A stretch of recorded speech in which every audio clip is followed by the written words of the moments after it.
conditions where he's with all the other juveniles that are charged as adults being held. Okay. Well, here, my only thought was, were the parties in this immediate action not concerned about it, then that would lead to discussions with DJJ as to their position. But since you've indicated we have reached a conclusion on that issue, then we're going to discuss discovery and, I know you don't believe you're going to hear this right now, trial scheduling on an expedited basis. So let's first deal with your motion for reconsideration. I took a look at the county's response, and I'm kind of interested in a couple of things. Kudos to the county, Ms. Jones-Cummings, for actually facilitating an examination of the educational needs for Mr. Rosa. The base of your motion, Ms. Riello, for a reconsideration of where Mr. Rosa is housed was mostly due to the lack of educational efforts and time that he was given for education. And it's exacerbated by what you allege to be his ADHD and that he may be somewhere on the autistic scale. Let me start by saying the documents you presented to me with regard to the ADHD do show, if you don't mind me speaking about it because you did send them to me, it does indicate that a 504 plan, an IEP, was addressed as early as 2018. And for purposes of your motion and our proceedings, I accept that he suffers from ADHD. It's interesting that he's not compliant with his medication, which was the only thing that they suggested be followed on the 504 plan, but that's beside the point. I also noticed in the documents you sent, and I've also stored his medical records up to December 12th. So I did a complete review of the 258 pages that were available on December 12 of last year.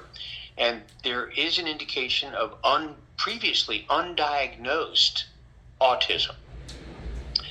The doctors did some objective testing, and it looks like he's right on the borderline based upon the objective testing that was available as of December 12.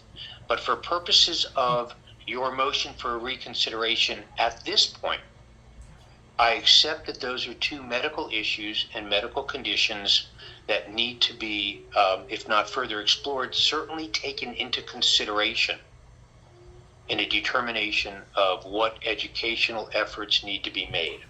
Okay? So, again, I commend the Miami-Dade Corrections and Rehabilitation because they are responsible for his safety. They are responsible for his mental health. They are responsible for his physical health. And they are responsible for his education, in that they are the agency that is housing him at this time. And it appears that Ms. Jones-Cummings, in recognition of the responsibilities of the Miami-Dade Corrections and Rehabilitation, ordered up from the Miami-Dade public schools a 504, an evaluation, a conference, during which the physical and emotional and psychological needs of a child are evaluated in attempting to determine what educational efforts are necessary for that child. Okay? That conference was to occur on August 16. At this time, I'd like a report from the parties as to A, whether that conference occurred, and B, if it did, whether Mr. Rosa's father attended the conference specifically directed towards his child's educational needs. So, anybody know whether that conference occurred? Your Honor, I believe it was a defense requested conference. I wanted to know whether the 504 conference occurred on the 16th. That's a yes or no answer. Judge, I can answer that. The answer to that is yes. Good. And Mr. Rosa present, the answer to that is yes. Oh, excellent. That's a wonderful start. Okay. I've got to find him. Stand by. I want to let here he is. I'm going to let Mr. Borst in. It could be a mistake, but who can tell? All right. Your Honor, will you also allow Attorney Stephanie Linger? She was also at the conference on behalf of the family. That is an excellent advocate for that specific need. You could not have selected a better person to have been present for that. Good. That's a wonderful thing. Thank you, Ms. Riella. All right. So that being said, I then have to ask, were there sufficient materials? Because your request for clarification of my August 1 order. Nice work, Ms. Peoples. However, I'm a little bit confused by your logic here. I guess the easiest for me to do you have that handy down there, Ms. The order. No, the request for clarification.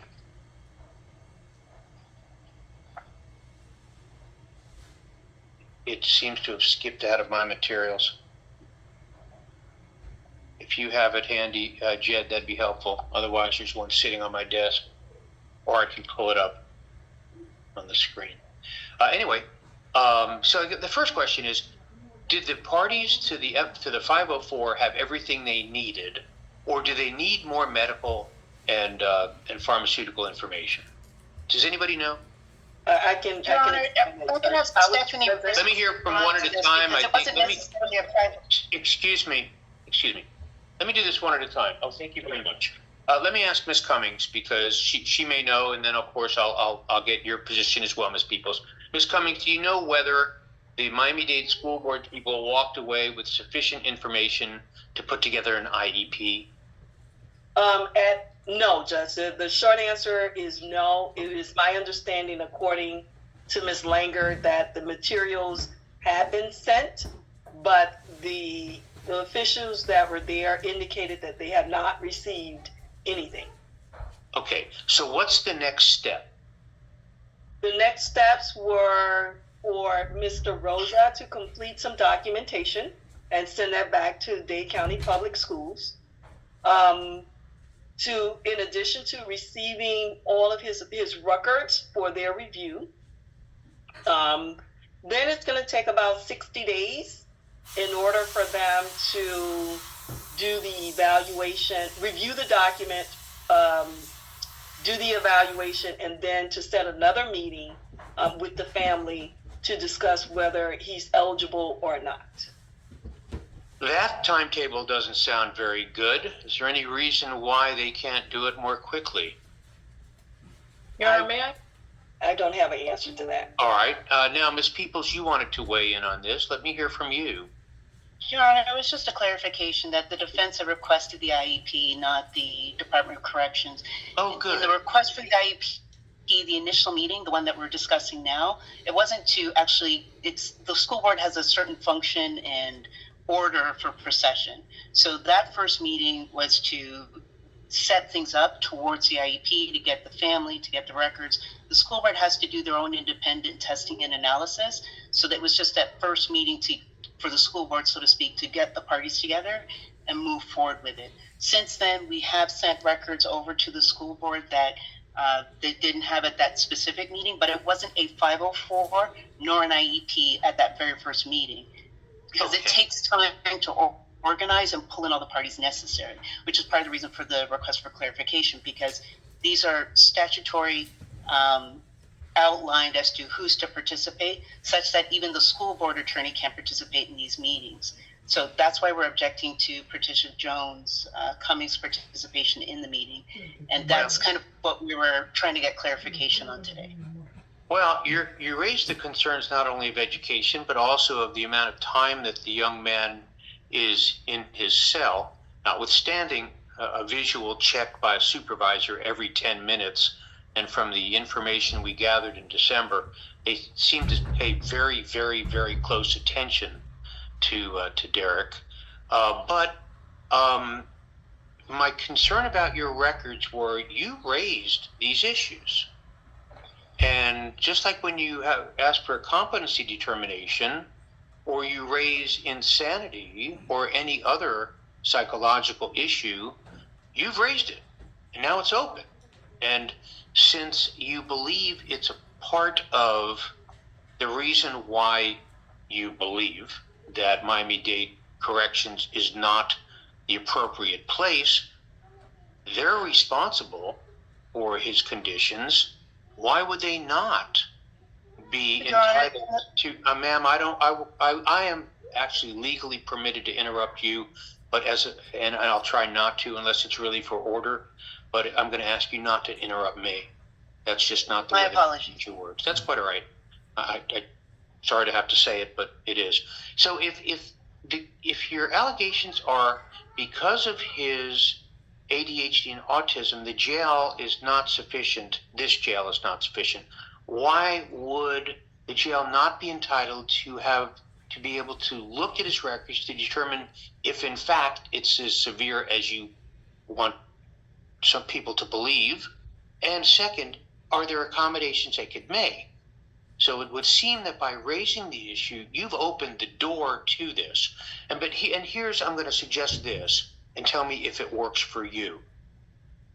Because the jail needs to be aware, I mean, they provide the doctors. They have a contract with JMH to provide the medical facility, the doctors that look at him physically, the psychologists that look at him mentally. And as I understand it, correct me if I'm wrong, Ms. Jones-Cummings, but my understanding is that there's at least a weekly medical and psychological check going on with this young man. I've seen these records before. They do a daily psychological check. So they are not held, however, by Miami-Dade Corrections and Rehabilitation. They're held by JMH. So when I hire a doctor to do a psychological evaluation, I enter an order authorizing them to review the JMH records. Why would it not be appropriate here for me to enter an order that Miami-Dade Corrections and Rehabilitation, to the extent they need it, have access to the JMH records with a very strict confidentiality provision that they may not disseminate it to anyone else except those who are essential within their legal team and to do the analysis? Why would that not be the appropriate thing to do? May I? Yes, ma'am. Okay. So thank you, Your Honor, for the request, for your clear outline of the court's position. In similar, No, ma'am, it's not I don't take a position, ma'am. I review the law, I review the evidence, and I rule. It's not a position. What I do is enter orders, okay? So what I've done is, it's not a position. If the facts and the legal analysis that I've just explained to you are incorrect, then you need to tell me that and provide for me law and or evidence which indicates otherwise. I don't take positions, ma'am. I issue orders. Go ahead. So in a similar vein with as the court raised the competency example, these are records that the hospital, because the hospital is bound by HIPAA, would not release just freely. So Patricia Jones in the court, when the defense had raised this issue of autism, ADHD, provided an order and put in quotations autism and quotations these mental health issues, and asked for clarification. So in response to this request for the alleged autism that was testified to by several experts over the December hearing timeframe, that's why we then disclosed a portion of those records, just to verify that the defense wasn't making this up. These are issues that were testified to in December. But in a competency, for example, with the court's example with competency, those records aren't just given out to anyone. They're given directly from doctor to doctor. The defense does have access to these records, and the defense would hand it over. For example, if the court appointed a doctor, we would turn those records over to the court doctor. So this request regarding, and I'll first start off with the FERPA in terms of the education issue. These are evaluations and meetings that are standardized by statute. So it's not a type of meeting where anyone can sit and participate unless there is a waiver by the parent of the child. So, for example, the school board attorney cannot sit in on these meetings without some sort of written waiver by that parent's child, or that child's parent, I should say. So that's why we're objecting to the participation in part of the jail attorney. She has no role in that substantive meeting in the sense that there's no position within the statute that authorizes or sets up these meetings for the jail attorney to participate.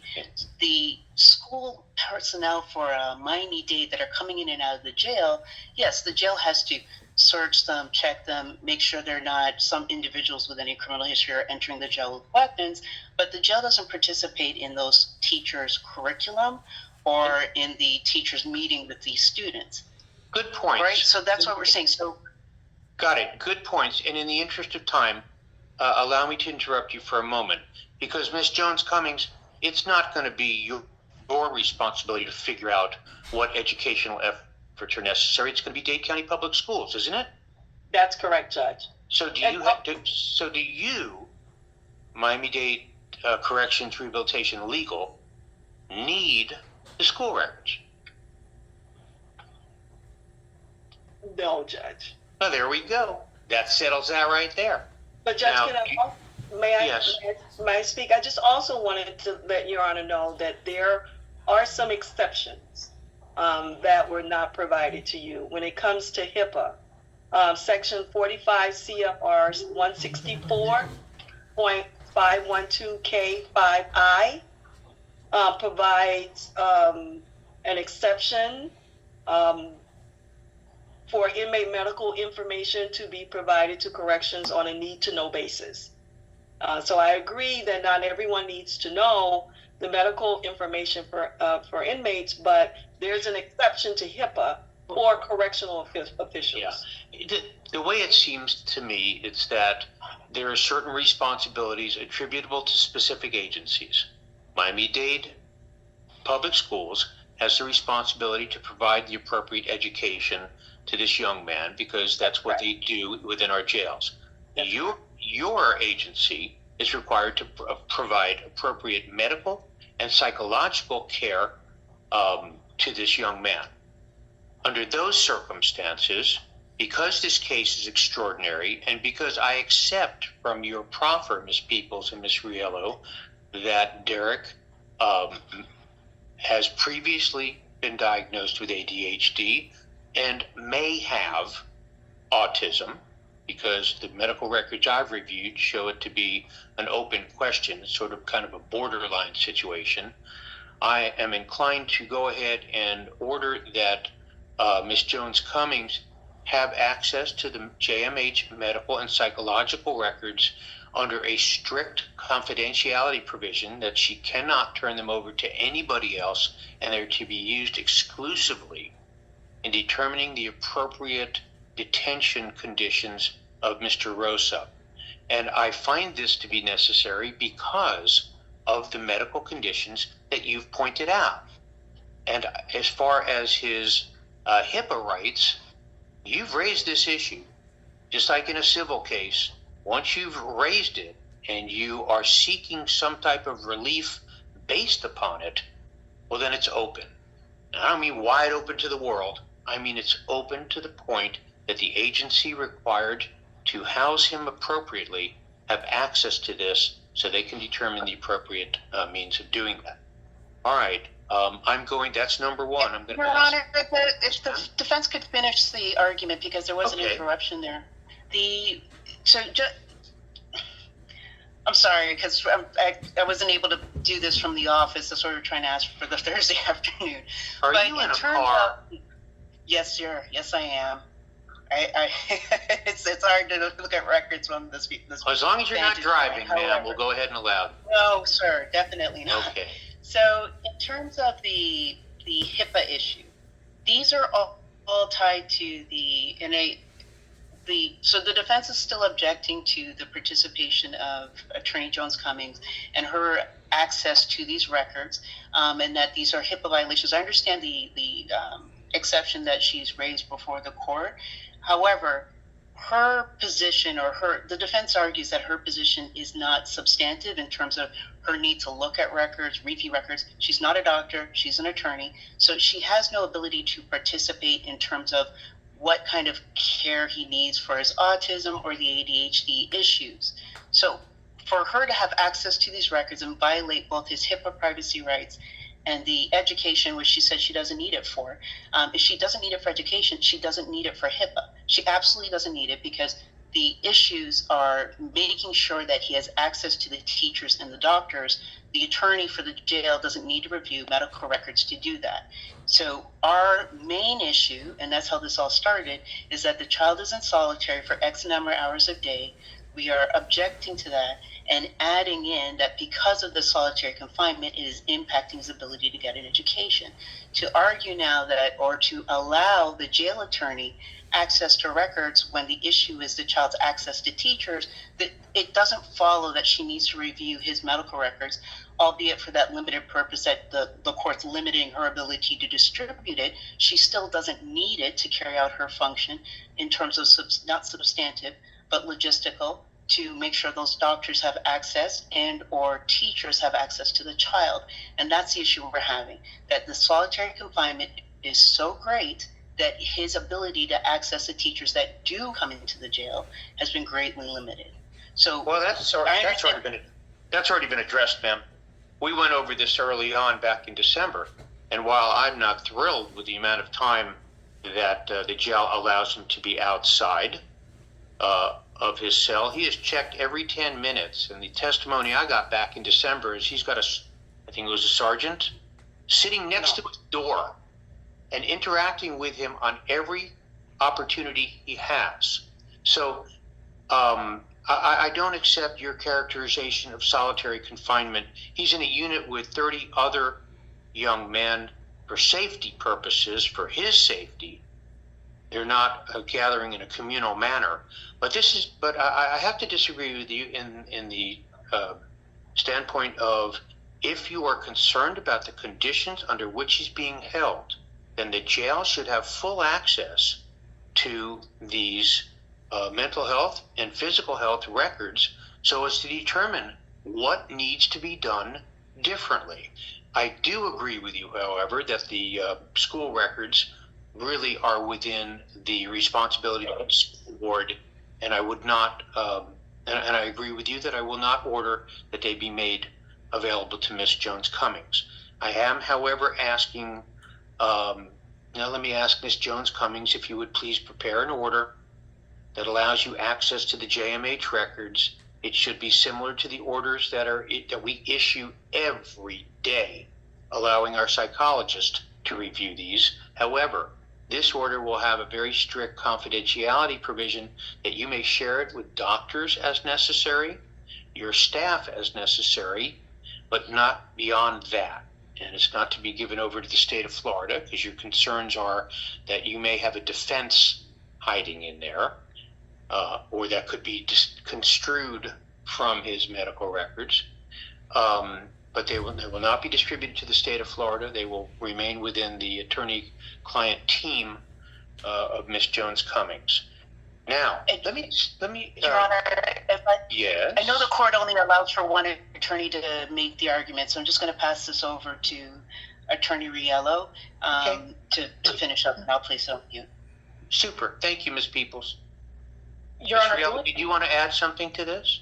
yes, sir. I just want to make clear the position, the very concise position, that because Ms. Jones Cummings will not have any part in the creation, only the implementation of the plan, then it is our firm position that she should have no seat at that table. Oh, not so, ma'am. I'm interrupting you right now. No, ma'am. She is the attorney for the Miami-Dade Corrections and Rehabilitation. You have alleged that because of his psychological conditions, the condition of his detention is inappropriate. Well, she's the lawyer for that, for Miami-Dade Corrections and Rehabilitation. She's going to receive information, advice from other professionals and she will be a part of putting it all together when it's presented to this court as to what Miami-Dade Corrections Rehabilitation and Miami-Dade Public Schools recommendations and plan is. I can't rule on your motion until such time as they have a full opportunity to fully determine what should be done for Derek. And I'm not going to have any type of evidentiary hearing until such time as they have a full opportunity to fully analyze what they have here. Y'all waited 8 months to file this motion, okay? I'm sorry, that's incorrect. You waited 7 months from December when I ruled to file this motion. Now that it's on the table, the jail is going to have an opportunity to address it properly and to bring to the court some type of intelligent analysis on what they can provide. And if it's insufficient, then we're going to have a hearing and hammer it out. But until that time, I'm not having an evidentiary hearing on this until they have the opportunity to complete an IEP and to review the records so they can determine from their experts what, if anything, they're doing wrong in the terms of his detention. All right. Can I say something, Your Honor? I'm not sure what is necessary. That's my order. I understand, Your Honor. For record purposes, I have been informed by Attorney Langer, who was actually present during the gathering on the 16th, that there was no discussion of his educational plan. I think that in order to correct some of the statements that were previously made by Ms. Jones-Cummings, Attorney Stephanie Langer should address the court. Judge, if I may address, what I specifically said was there were no records, and that Ms. Langer indicated that they had sent the records, and she would follow up on that, and that there's a 60-day window for them to do their evaluations. So you're right, there was no educational plan discussed at that point in time. That's what I understood that we clarified earlier, that they are on the road to doing their responsibilities of a 504 plan, putting it together. And I will tell you, Ms. Riello, as talented and experienced as Ms. Langer is, she needs to start making some phone calls and moving this thing faster, because that's 60 days. I don't really think that that's an appropriate time. This needs to be done because it's an extraordinary case in an expedited fashion. Okay? All right. Please prepare that order for me, Ms. Jones-Cummings, and I am going to ask you all again to cooperate on this so that if there's additional records, information, etc., that's required, or the presence of individuals, I'm hoping everybody will work together, because what we're concerned about, all of us, are the conditions that Derek is being held under, and I want to get to the right spot with this. So if you would. All right, we're going to... Your Honor, would you discuss, are you opposed to signing an order in order to expedite the 60-day window? Oh, yeah, prepare one. Let's see what Ms. Cummings says. Now, obviously, people like the school board, they get upset when I start entering orders without hearing from them. But if Ms. Langer believes that she can put together something that will work and that the school board's not going to get crazy about, yeah, for sure. I'd like to see this done as quickly as possible. Thank you, Your Honor. I'll prepare an order today. If you would pass it past Ms. Cummings, Jones-Cummings, so at least she has some notice. I don't know what standing she has to object to anything there, but I'll want to take a look at it. And if I need to speak with Ms. Langer, I don't know if I'll cross that bridge when we get to it. Okay, I want to move to the discovery issues now.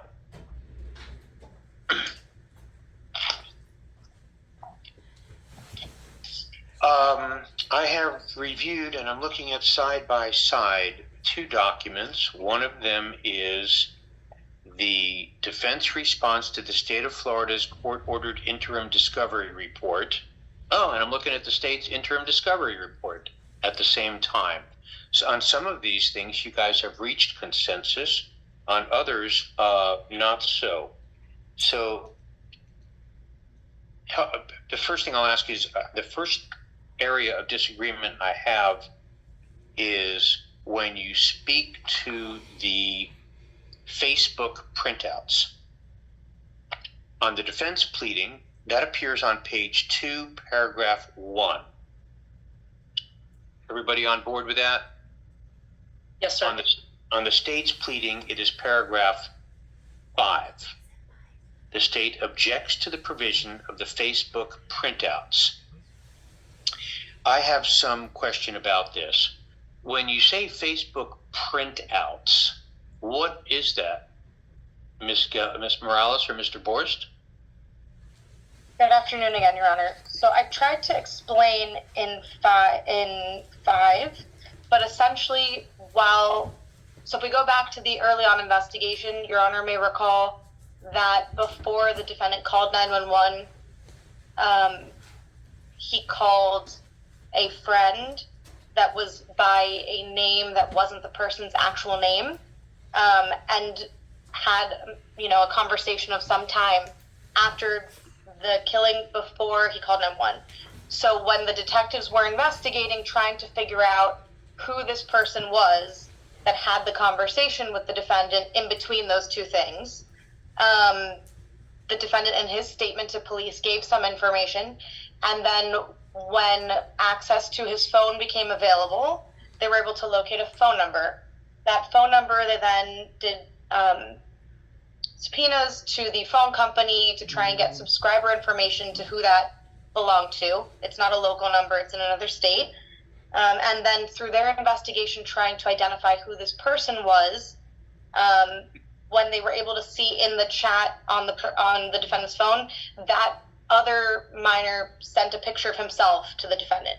So when they were looking up the adult who pays the bill, right, for that phone, they looked on Facebook and just input the person's name. So in the way that any person has their normal Facebook page and it shows like a picture of themselves and their name, that's what I'm talking about. So when they looked at that person's, that's an adult, they were able to see friends of that person, which included the minor child.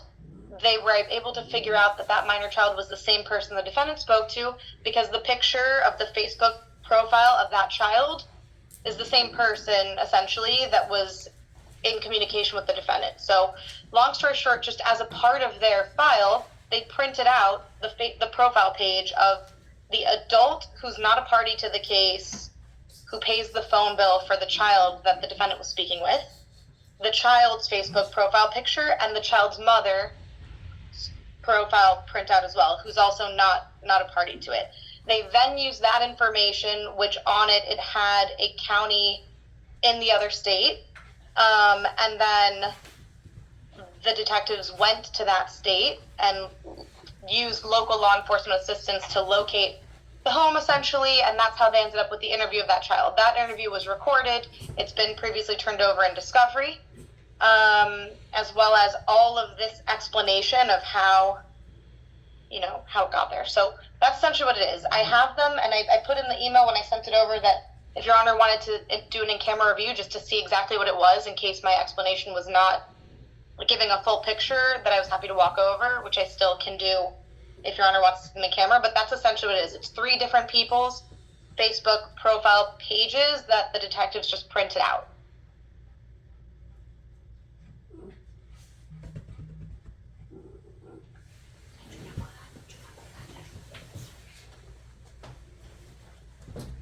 So I guess the questions I need to ask are, Ms. Riello, why is it discoverable under 3.220? Well, Your Honor, I think that, I imagine that part of the reason why Ms. Morales has all of this information regarding the steps taken throughout the investigation is because she's spoken to the detectives. I assure you I've read all of the discovery, and nowhere in there does it lead me step by step to what Ms. Morales just said. It is discoverable because, according to Rule 3.220, subsection B1B, a statement, which is what the state is citing as an objection to why this is not discoverable, is specifically intended to include all police and investigative reports of any kind prepared for or in connection with the case. I believe that we have the right, in order to explore all viable theories of defense, to be taken through those exact steps that the investigation took lead detective Elosegui through. All I know about these printouts, and that's why I also call them printouts, is because on page 7, as I stated in my motion, of the detective's report, which I have read several times, he himself points the reader to refer to the printouts. Okay, I'm going to stop you right there. Ms. Morales, obviously your detective has it in his case file. I'm assuming he has these printouts in his case file. I'm sure he does, Judge, because he gave them to me. There you go. I tell you what, Ms. Riello, when you take his deposition, you can ask him to show them to you then. Whether you need copies of them after that, we'll litigate that later. Does that work for everybody? All right, I'm going to also ask you to note this as one of the things that I expect to see in an order that one of you will prepare for me, or maybe Mr. Frankel will, when we're done. Yes. So with regard, yes, ma'am. I'm sorry, Judge, I don't want to interrupt. When the video recorded statement of that minor child was turned over, his face was blurred. If we are turning over the one of the minor child, may we blur his face? Well, you're not turning it over yet, ma'am. All right, understood. But if we get there, may we blur? Yeah, if we will cross that bridge when we get to it. At this point, the defense will have an opportunity to get a look at it during the deposition, and if there's need for them to have copies of it, because we're talking about identities of juveniles and things that I believe are appropriate under the protective order provisions of Rule 3.220. But if it becomes an issue after you've seen them during depo, we'll work on that then. All right. As to, I think the next area that the defense raises, second, text messages between Detective Elosegui and Mr. Ramos. Now that goes to paragraph 6D of the original, of the third motion to compel, and it refers over to paragraph 9 in the state's response. So paragraph 2 in the defense pleading, paragraph 9 in the state pleading. Text messages between Elosegui and Ramos. The state indicates this should be denied as they turned over the text messages between them on June 24 of this year, and they are not aware of any additional messages. The defense, on the other hand, asks me to order all additional text messages after October 19, 2023. So, are there any text messages between the detective and Mr. Ramos that have not been turned over to the defense? Ms. Morales? I don't believe so. I, upon receiving this again, reached out to Detective Elosegui and asked, and was advised that the only message was what had been turned over, which was when Mr. Ramos sent a couple of pictures, I guess, from a baby monitor, and that was it. So I know both of them are subject to deposition. To the best of my knowledge, that's all that exists at this time. And excuse my ignorance in this sense, but you guys have access to all the discovery and you've been working super hard. I only get what's brought before me. Okay. Right. I'm assuming that Mr. Ramos is the stepfather? Yes, he's the father of, yes, he's the stepfather. And the father of the infant that was in the same room at the time of Miss Garcia's death. Okay, yes. Good. Let me say this, because I'm running into this issue in other cases. I'm going to ask that you make sure that Detective Elosegui understands that his communications by text with Mr. Ramos, who I'm sure is some type of witness for you in this case, that those text messages are discoverable. They are statements of witnesses, okay? They are not to be deleted. They are not to be destroyed. And any text messages between the detective and a witness are to be turned over under Rule 3.220. I will let him know, Judge. Ms. Riello, you will have an opportunity to depose, obviously, these two witnesses, and if there are any text messages that you learn about between them, you will inform the court. We'll order them produced. Okay? Your Honor, and just to make the record even more clear, Sure. I don't know, obviously I don't know, but I have, as I've said, I've reviewed the discovery. I've done so thoroughly, and it appears to me with certainty, based on what has been provided, that at the very least, on November 27th, 2023, there were additional messages on the same thread that the state previously provided. So I am asking, and I could, you know what, I could go ahead and file another motion and I can attach that as an exhibit. Let's do that. Okay. And in fact, perhaps if you guys were to pick up the phone and speak with each other, Miss Morales, you might call your detective and identify those specific dates and see what you got. Yes, I'd be happy to. From what I know, that's all there was, but I'm happy to tell him to look specifically back to that date. You're under an obligation to turn him over. And Yes, if you don't see him in the next week or two, Ms. Riello, you'll let me know by way of a motion. But the state is on notice that they're required to turn over the text messages. You've put them on notice that they may be missing some. And I'm going to put in, let's make the second thing we're putting in this order. All text messages between Detective Elosegui and Mr. Ramos shall be produced. All right, paragraph 3 in the defense pleading at page 4 corresponds to paragraph 10 in the state's pleading.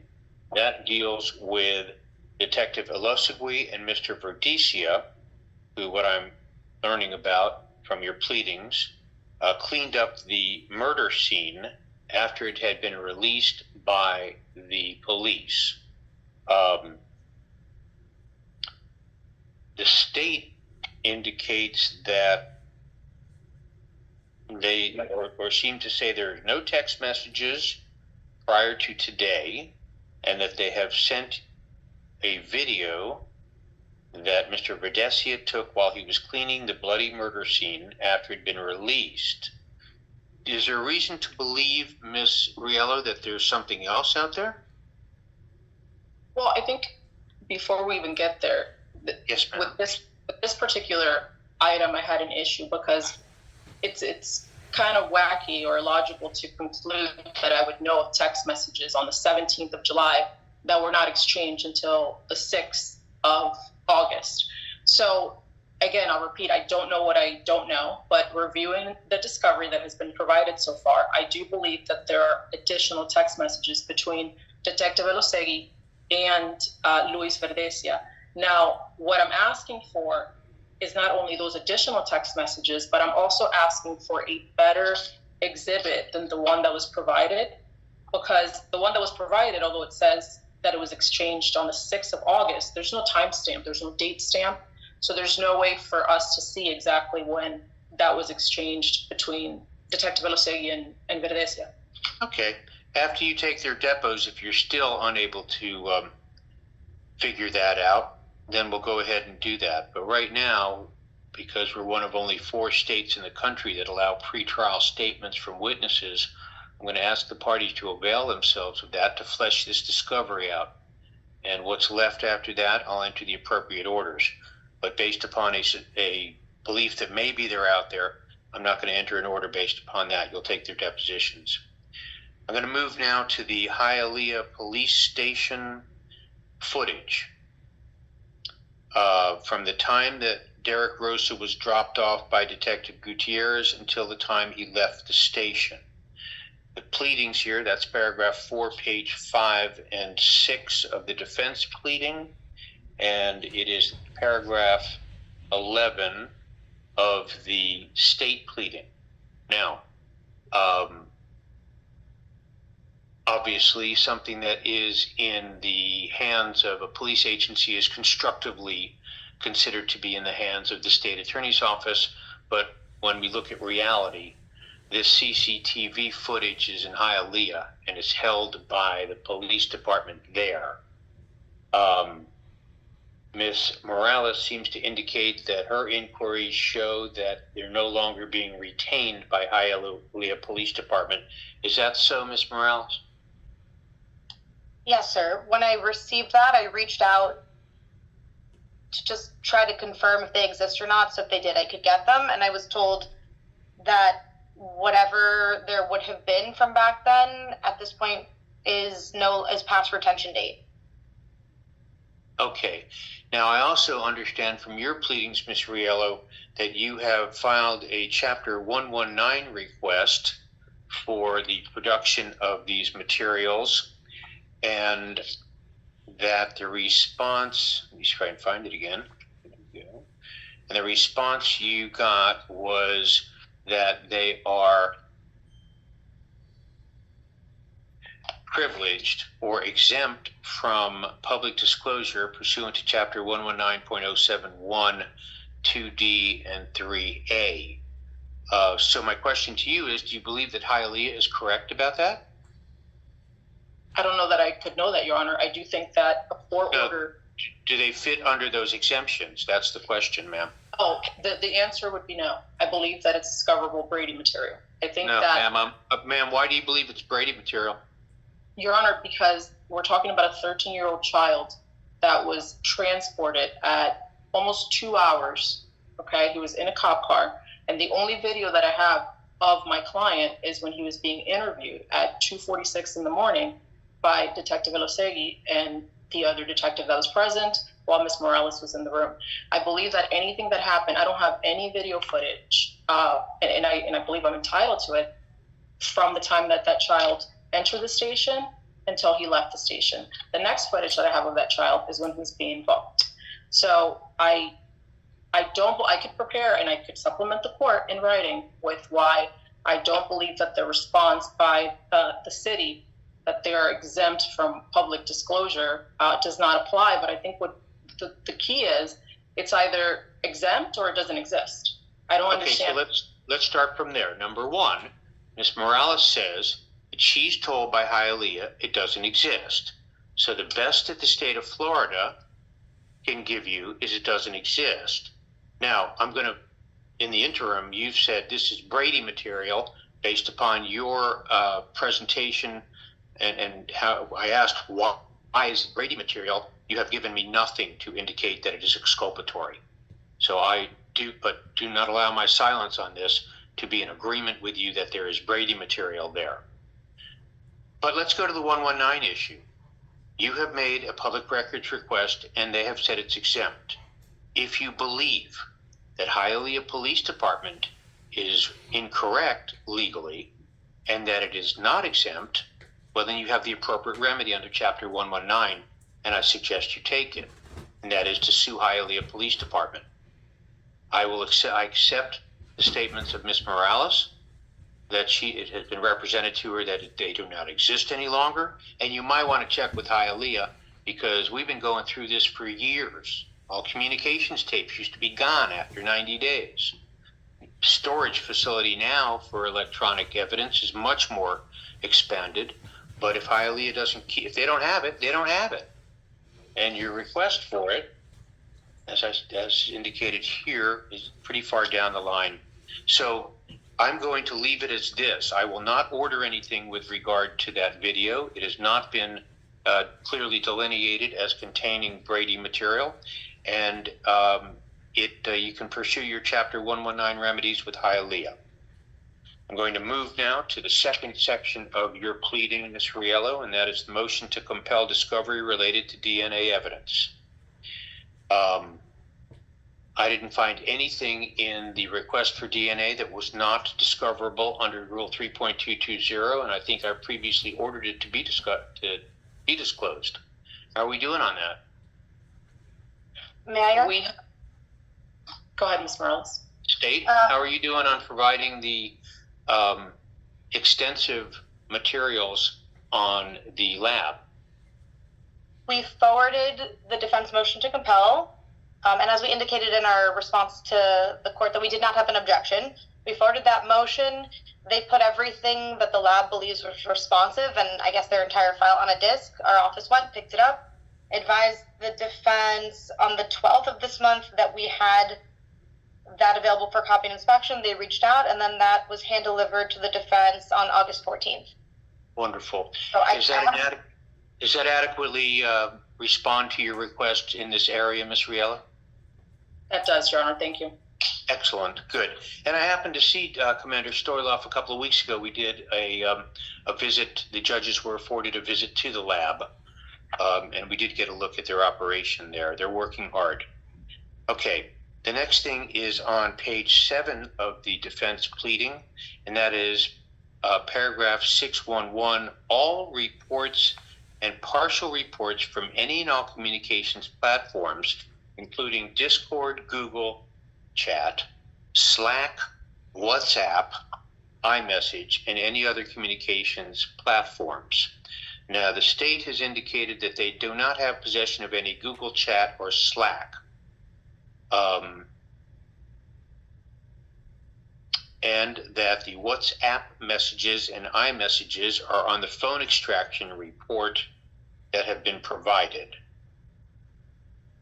Is there anything that is still lacking on the request for Discord, Google Chat, Slack, WhatsApp, and iMessage?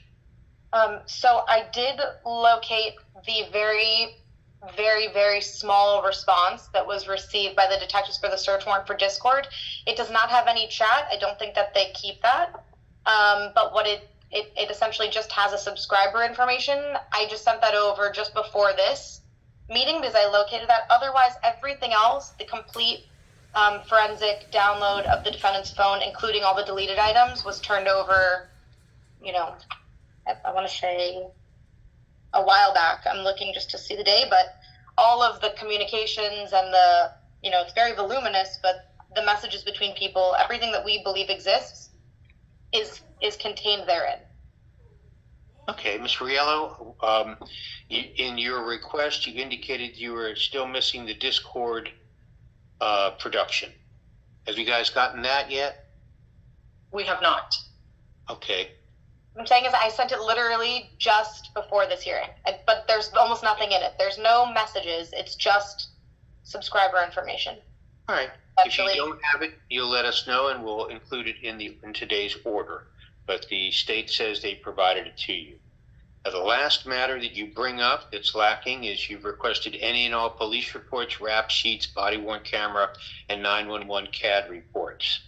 Then you give me a nice graph here of what has been provided and what has not been provided with regard to body-worn camera. Looks like you got a lot of body-worn camera, but that you're still missing a lot of reports, or unknown. Okay, so all of that, these cases take a long time for the detectives to get all the reports done, although it looks like you're getting it done pretty quickly for this type of case. When we last discussed, and I want to overall talk about the progress and what can be done in discovery. The last time we spoke, y'all indicated that you had depositions scheduled for the end of this month. Is that still so? Yes, Your Honor.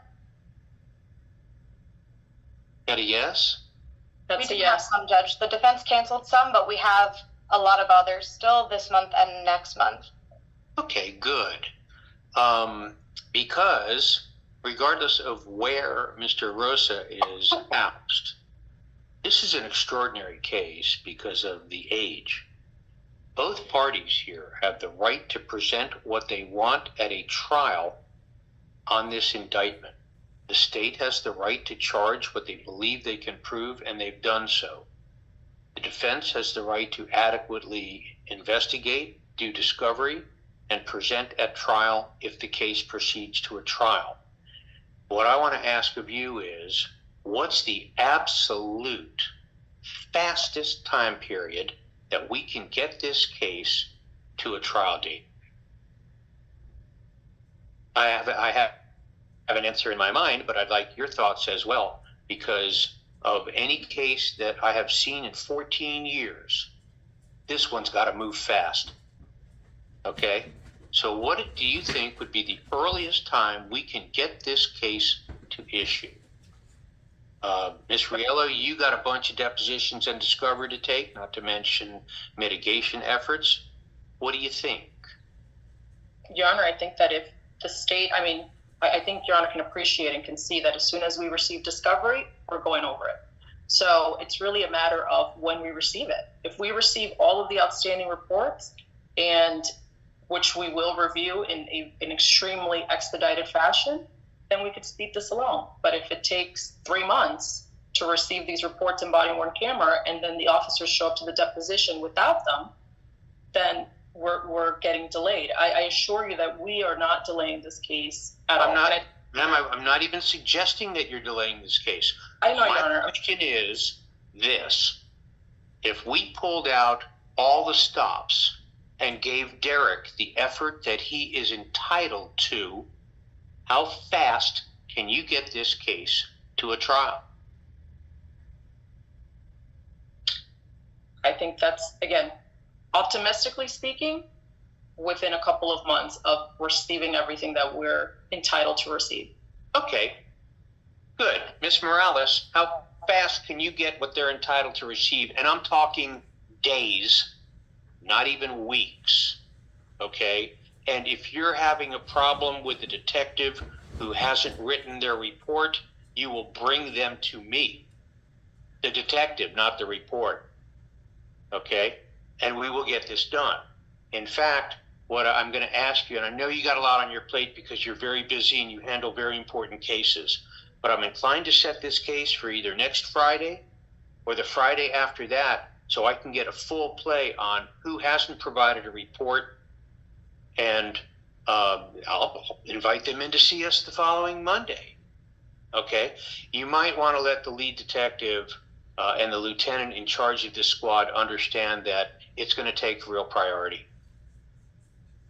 May I? Sorry. Yeah, sure. So, Mr. Borst and I have been looking through, as you'd imagine, we have received so much evidence, and I've been looking through, while I've turned over a lot of items, we are going to go item by item and witness by witness to be sure that every body cam was sent. I believe the last of the reports have been completed, and I will, by mid next week, I was going to say the end of this week, but I want to give myself too much time, by mid next week, be able to confirm and turn over the rest of reports and body cam that exists, with the one caveat that I was going to jump in, but I didn't want to interrupt earlier, that as we mentioned, there are some depositions upcoming, and as we've been reaching out to witnesses to discuss their roles in the cases in preparation, for example, Officer Gutierrez, who was the officer whose body cam was with the defendant, because he's the one who was with the defendant from the time he was taken into custody until he's taken to Hialeah Police and up into the interview room. We turned over some time ago the only body cam we were aware of at the time, which is 3 hours long, back in May 6th. In meeting with him this week and discussing with him, he believed there was an additional video that we did not have. It turns out that there was one. We had somebody go by date and time by that officer, and it just wasn't issued with that police case number. So we've just had that sent to us. We'll be able to turn that over. So there's additional footage that might not have been correctly categorized that we're learning about as we're preparing further, and we'll continue to turn that over. So it's the only thing that I will go double check to make sure that everything we have is sent. I know that happened with Officer Gutierrez, and I believe, Mr. Borsch, correct me if I'm wrong, Officer Acosta also mentioned Acosta. So when we were meeting with him also in preparation, he let us know that he was pretty sure there also was more video. And so we are having, and the Hialeah Police Department has been very helpful. Sergeant Jean DeLima is going manually through, looking up dates and times and people to try and make sure that there's nothing else that should be associated with this case that isn't. So that's my one. May I please say something? Sure. Officer Gutierrez and Officer Acosta are both set for Monday, August 26th, and they've been set for months. Excellent. I would request that we get the video Morales just found today. If she had it, and she sent it to the today. We were just trying to do it today, and as we're trying to download it to send, it truncated. So as soon as we're done with this hearing, you will have those. There you go. Okay, well, I'll tell you what. Thank you, both of you, all of you, for working so hard. But I'm real serious about getting this case done. And if you're talking about a couple of 3 months to get this done, that would put us in a posture to envision a trial December 2nd with full hearings on the 3 days immediately prior to Thanksgiving. And I'm ready to clear the decks and get everything ready to get this case done as quickly as humanly possible. It requires a lot of work on your parts. I recognize that. But again, this case is extraordinary and is what is required to be done. Okay, let's talk about our next steps. Thank you very, very much for what I think is a very productive status conference. Oh, well, you know what we haven't talked about is your inspections of the electronics, clothing, and DNA. ordinarily that is done by contacting the prosecutor and saying, under what conditions do you want this to happen? Because you and or your investigator have to go to the property room, have it taken out from property, etc. Now, some things you're going to want to photograph, some things you're going to look at. If there's any testing of materials that needs to be done, you're going to have to file a specific motion on that, because that's going to require samples. It's going to require supervision by the lab, and that requires some extra things to be done. But in terms of just looking at, say, the knife that was used, or the fingerprint standards, or the fingerprint cards on the latents fingerprints that were taken off of the knife. I don't know if you have them or not, but that would be the standard operating procedure. You'll let me know. Can you guys coordinate on this examination? So, Your Honor, we previously had coordinated. The detectives were available, the state was available, we reserved it, and defense canceled the inspection, the visual inspection, to be clear, because their expert that they were bringing along would be out sick. They said unavailable. Okay. We will reschedule that when the defense has asked, but it has not been rescheduled at this point. Okay. Can I suggest the process of when one person cancels, they provide the next date right there, and everybody agrees on, oh, gee, my expert's unavailable on Thursday, but he'll be available on Monday. Okay? Because that's what needs to be happening in this case. Like I said, I know you guys are working hard. I've got it. But once you do that visual inspection, Ms. Riello, then you're going to want to determine what you might scientifically test, I would imagine. Your Honor, there's one thing on the items that are actually at or on the shelf or wherever they are at the Hialeah Police Department. If Your Honor recalls, during the proceeding on April 3rd, Ms. Morales stated that the phone itself was still in the possession, was not able to be inspected because it was in the possession of the Secret Service. Subsequent to April 3rd, on May 20th, we've received a partial extraction. So I would like to know, one, when we receive a full extraction, and if that phone is back at PD for us to inspect it. No, Judge, they have the complete extraction. What's been given to them was the complete extraction. If you'll recall, what happened was we did not, I don't remember at which date, but it's been months. The initial extraction did not have the deleted items on it. We then got the rest of it, which had like 80,000 more, I don't remember exactly, but a significant number more pages of responses. And that is the copy that was given to defense, was the complete and full extraction. Where is the phone now? Judge, I don't know because I haven't asked since we have all of the materials off the phone, but I can look into it. I don't know if Please do so, because if it's back with Hialeah, if you want an additional examination of the phone, Ms. Riello, you'll submit an order on that, and you're going to have to provide to me the name of the analyst that you want to use and what tools he anticipates using. Now, I may order that to be done in the presence of someone from Metro-Dade or Hialeah that has experience in cell phone extractions and examination to make sure that the exhibit is not improperly handled or tampered with. We've done this before. I actually have an order in that regard. So you'll provide a name if you want to do further examination of the phone. You'll provide the name of the expert, and that expert will be working under some guidelines to make sure that the integrity of the evidence is preserved. So you'll let me know what you want to do with that. I think I'm probably going to order up another status conference like this within the next 3 weeks to see where you are.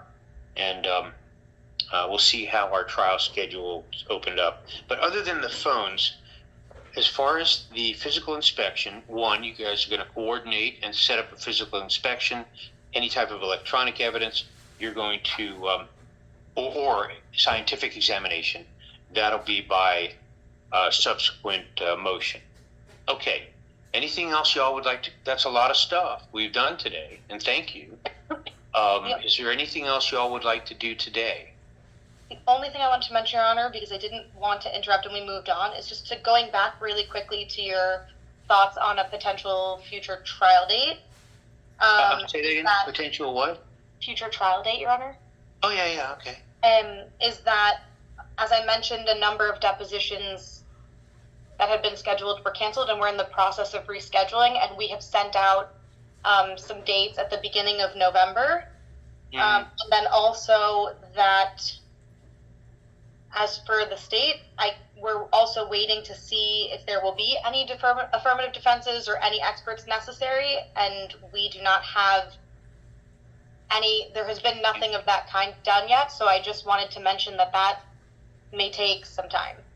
Well, if you guys are thinking of depositions in November, you're going to be way short, because if we're envisioning a December 2 trial date, you're going to be way short. My suggestion is y'all need to be figuring out a week or two where you can get everybody that you need into the room. And Ms. Riello, I suggest getting the most important witnesses at the top of your list. If you guys need my assistance, and I have offered this before, I will set aside 2 weeks where every witness in this case shows up here, and you depose until you're done. And they'll be under my summons. So I'm going to ask you if you guys can cooperate to expedite your discovery schedule here.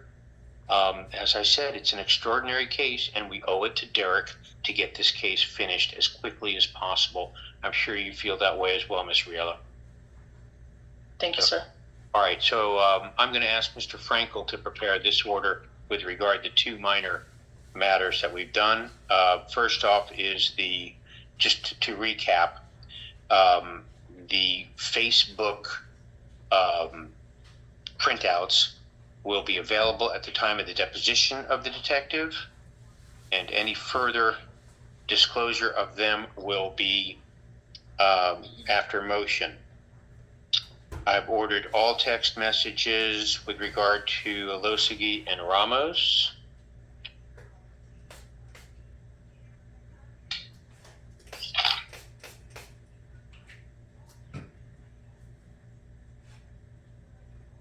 And I think we addressed also Losigi and Verdesia. The state's going to take a look to see if there's anything else there. Or I think I may have left that just to see what you got after a deposition. Okay. All right. So I'm not entering a huge order here, but again, I'm envisioning seeing you guys again in about 3 weeks. I'll give you some notice on that. It seems that when I set anything, even without extensive notice, we get a nice crowd. And as to is there any other items of business that any party wants to address at this time? Okay, Not at all. Again, thank you very, very much for all the hard work that everybody's putting in here. And for those of you who are on our screen, thank you for joining us today. And we look forward to having you observe future proceedings in this matter. If there's no objection, I'm going to go ahead and close Division 13 until 9 o'clock tomorrow morning. Okay, Thank you, sir. Have a good day. Have a great day. Thanks.